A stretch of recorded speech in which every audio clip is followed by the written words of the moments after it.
శ్రీశైలం పుణ్యక్షేత్రంలో సోమవారం ఉద్రిక్తత పరిస్థితి నెలకొంది. క్యూ లైన్లలో ఉన్న భక్తులు, శివస్వాములు అధికారుల తీరుపై తీవ్ర ఆగ్రహం వ్యక్తం చేశారు.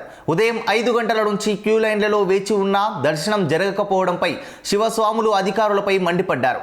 దర్శనం కోసం క్యూ లైన్స్ కంపార్ట్మెంట్లలో వేచి ఉన్న భక్తులు కళ్ళు తిరిగి పడిపోతున్నారని శివస్వాములు ఆందోళన వ్యక్తం చేశారు.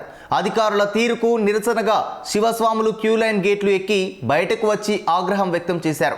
దీంతో ఏఎస్పీ యుగంధర్ బాబు లాఠీతో బెదిరిస్తూ శివదీక్ష భక్తులను చెదరగొట్టి కంట్రోల్లోకి తెచ్చారు.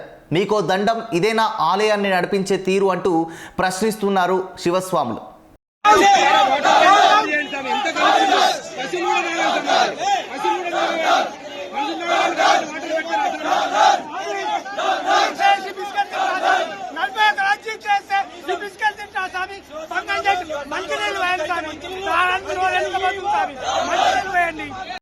కోడలు కానీ నీ బిడ్డ కానీ ఎన్ని గంటలు 5 గంటలకు పప్పులో వచ్చిన క్యూలో నిలబడ్డాము.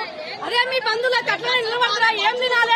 తక్కువని నీళ్లు లేవు, నిద్ర లేదు. శ్రీశైలం జాతరకు వచ్చి దేవుని దర్శనం చేసుకోకపోదామని మంత్రి వస్తున్నాను ఎంతమందిని ఆగం చేసినాం. ఇప్పుడు దర్శనం లేదు, ఏం లేదు. టికెట్ పెట్టుకొని ఎక్కడి నుంచో ఏ రాజు నుంచి వచ్చినాం మేము హైదరాబాద్కి వెళ్ళి.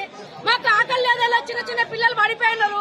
నీకు దయచేసి లేకపోతే గుడి మూసేది లేదని పేపర్లు వచ్చి పేపర్ కొట్టు ఎవరో రాముగా శివరాత్రి అయిపోయినా వస్తాం. నీకొక ముఖ్యమంత్రి నీకు దండం నాయన. మరి మా సేవ, మా పిల్లల బాధ మాది, ఇదంతా కోసం మొత్తం నీకు తలుగుతుంది. నువ్వు ఇట్లా చేస్తే మాత్రం ఏం పుణ్యం లేదు నీకు.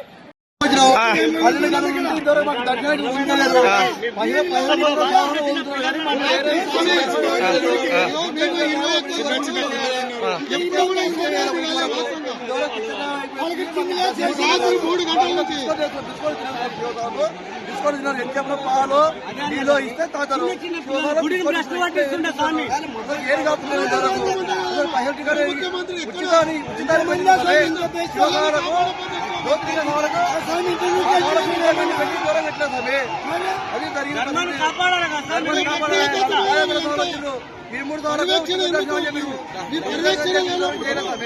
మీ పర్యవేక్షణ లేనప్పుడు మీ పాలక మండలి ఎందుకు ఏం చేస్తున్నారు? మీ పాలక మండలి ఎందుకోసం ఉంటుంది?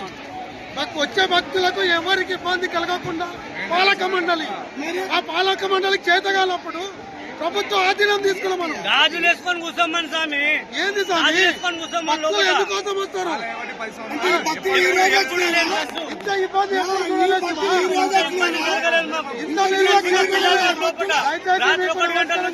పాలక మండలికి నమస్కారం చేస్తున్నాం.